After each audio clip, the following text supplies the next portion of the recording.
Hello, this is Morel Bernard with the continuation of the story Dr. Jekyll and Mr. Hyde. Dr. Jekyll and Mr. Hyde, and by the way, please subscribe to the channel and please share these videos far and wide. Appreciate. Last words were, I have served him long enough. And then the man paused and passed his hand over his face. These are all very strange circumstances, said Mr. Utterson, but I think I begin to see daylight. Your master, Poole, is plainly seized with one of those maladies that both torture and deform the sufferer. Hence, for aught I know, the alteration of his voice, hence the mask and the avoidance of his friends, hence his eagerness to find this drug, by means of which the poor soul retains some hope of ultimate recovery. God grant that he be not deceived. There is my explanation. It is sad enough, Poole, and appalling to consider, but it is a plain and natural, hangs well together, and delivers us from all exorbitant alarms. Sir, said the butler, turning to a sort of mottled parlour, that thing was not my master, and there's the truth. My master. Here he looked round him and began to whisper, is a tall, fine, build of a man, and this was more of a dwarf. Utterson attempted to protest. Oh, sir, cried Poole, do you think I do not know my master after 20 years? Do you think I do not know where his head comes to in the cabinet door? Where I saw him every morning of my life? No, sir, that thing in the mask was never Dr. Jekyll. God knows what it was, but it was never Dr. Jekyll. And it is the belief of my heart that there was murder done. Poole, replied the lawyer, if you say that, it will become my duty to make certain, much as I desire to spare your master's feelings, much as I am puzzled by this note which seems to prove him to be still alive, I shall consider it my duty to break in that door. Ah, Mr. Utterson, let's talk in, cried the butler. And now comes the second question, resumed Utterson. Who is going to do it? Why, you and me, sir, was the undaunted reply. That's very well said, returned the lawyer. And whatever comes of it, I shall make it my business to see you are no loser. There is an axe in the theatre, continued Poole, and you might take the kitchen poker for yourself. The lawyer took that rude but weighty instrument into his hand and balanced it. Do you know, Poole, he said, looking up, that you and I are about to place ourselves in a position of some peril?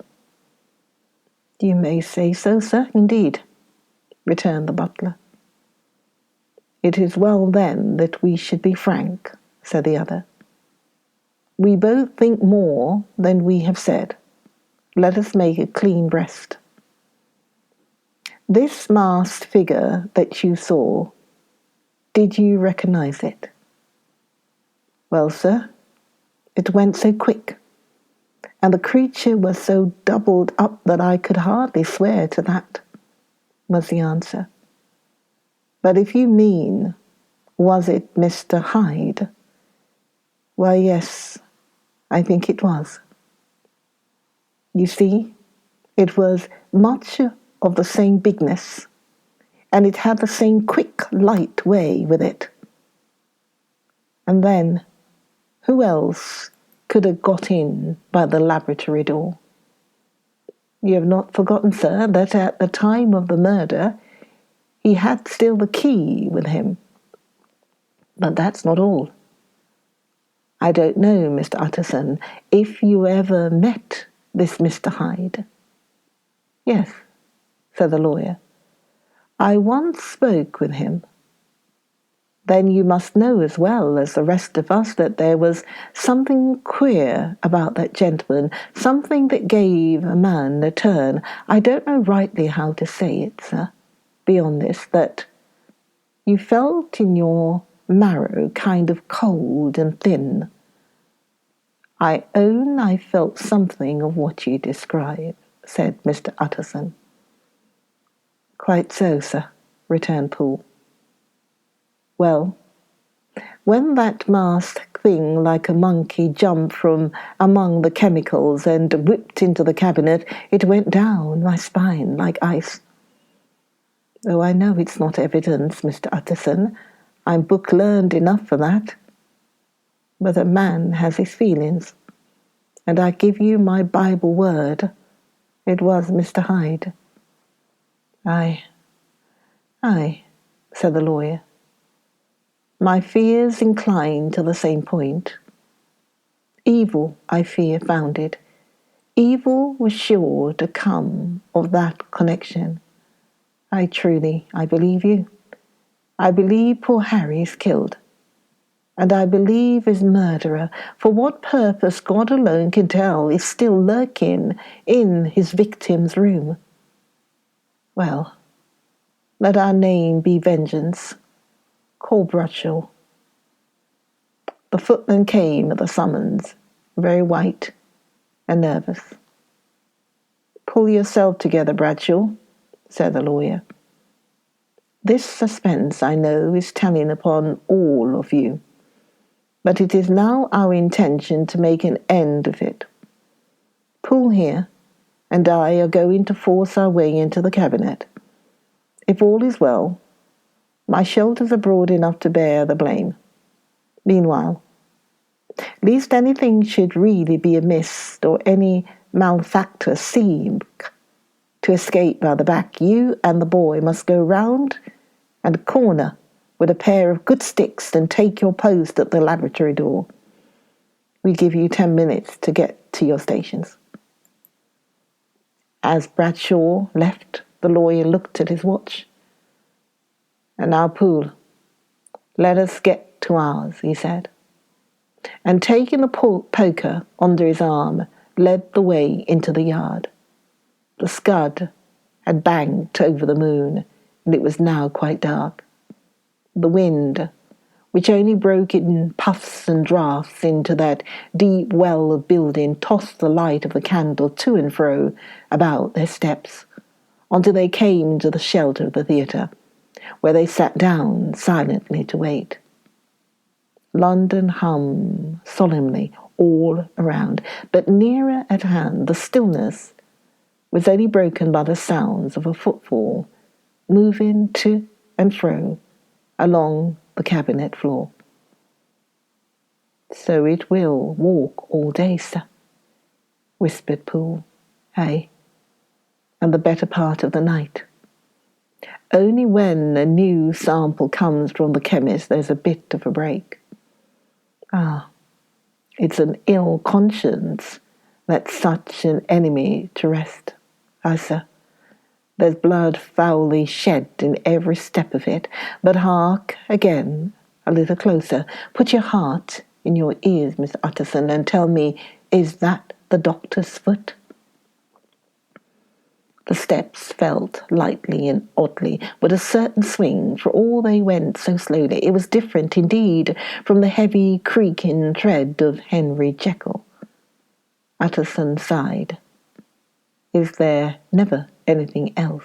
He asked. Poole nodded. Once, he said. Once I heard it weeping. Weeping? How that? Said the lawyer, conscious of a sudden chill of horror.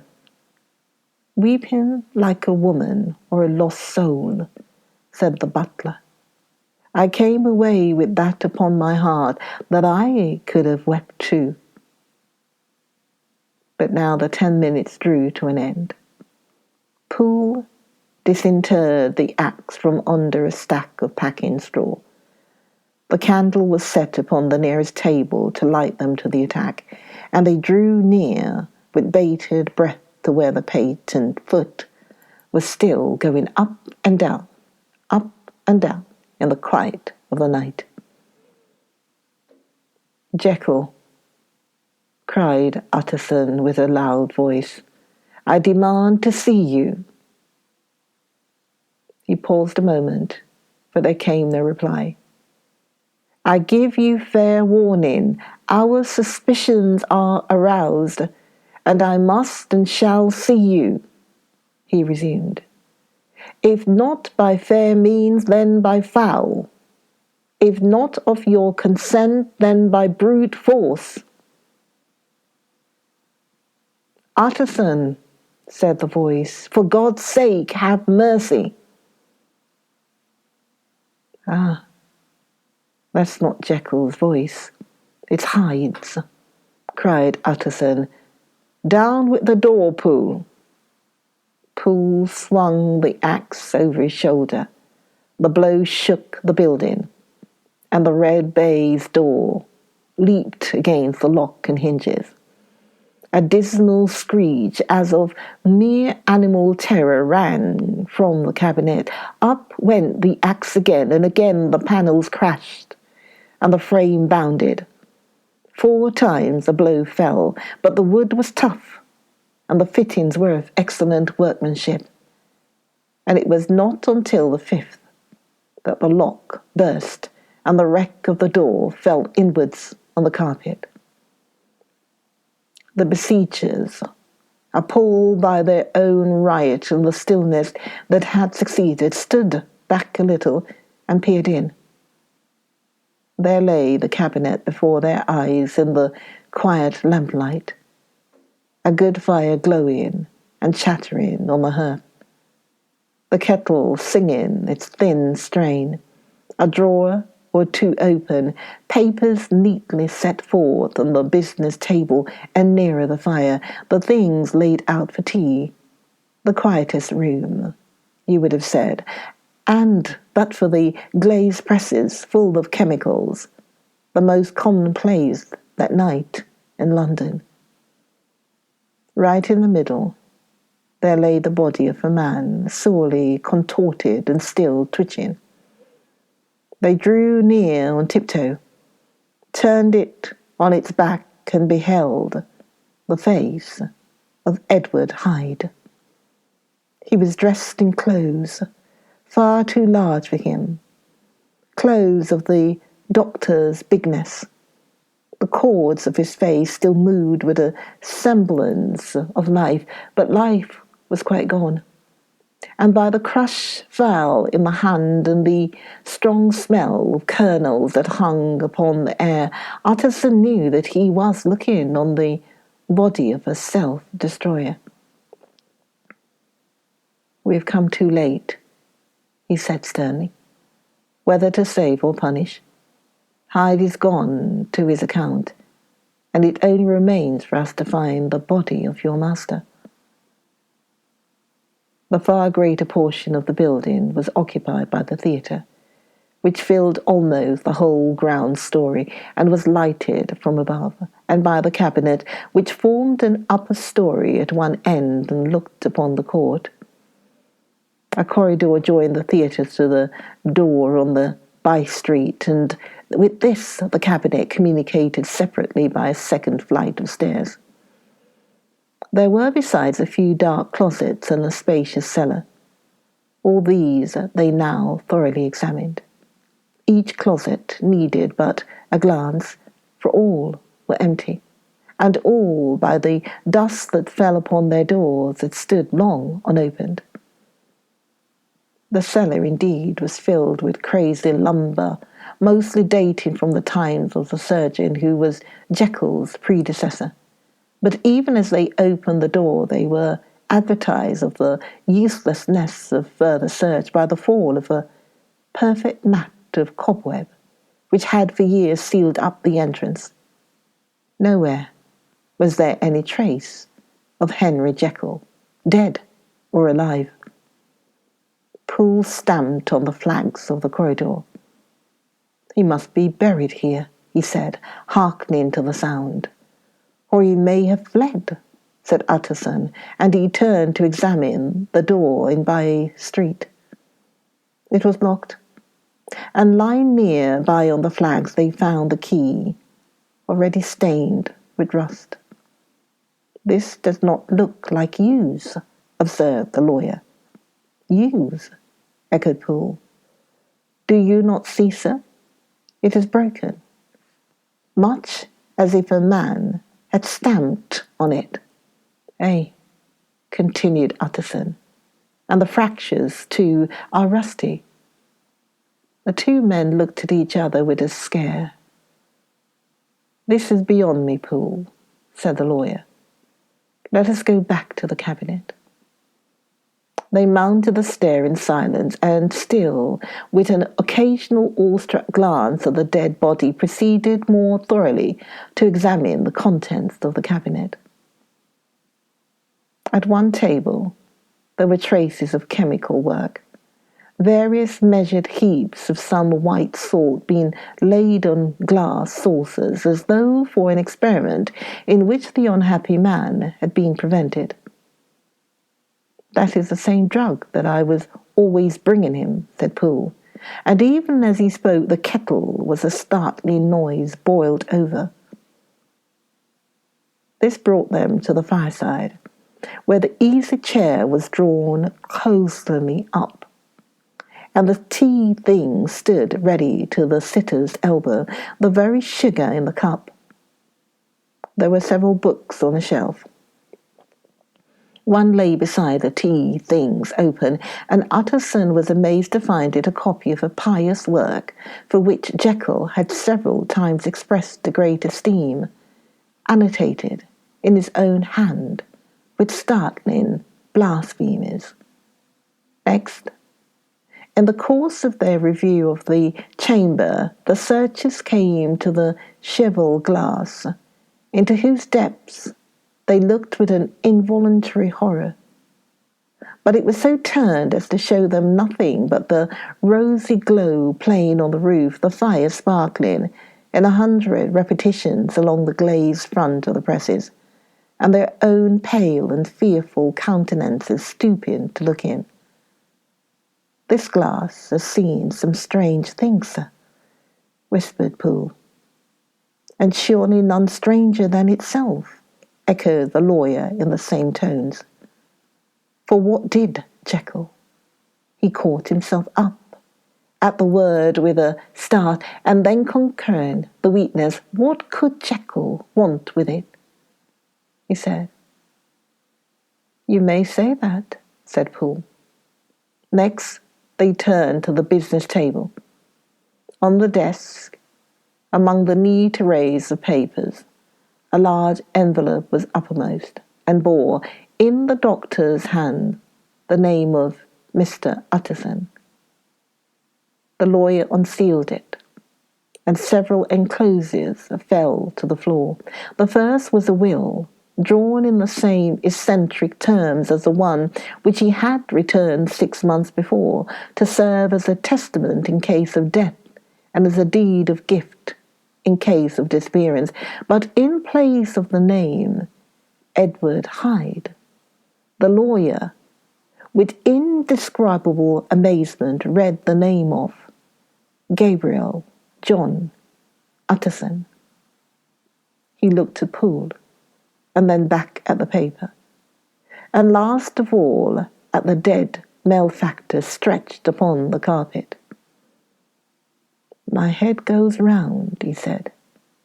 "He has been all these days in possession. He had no cause to like me. He must have raged to see himself displaced, and he has not destroyed this document." He caught up the next paper. It was a brief note in the doctor's hand, and dated at the top. "Oh, Poole, the lawyer cried. He was alive, and here this day. He cannot have been disposed of in so short a space. He must be still alive. He must have fled. And then, why fled, and how? And in that case, can we venture to declare this suicide? Oh, we must be careful.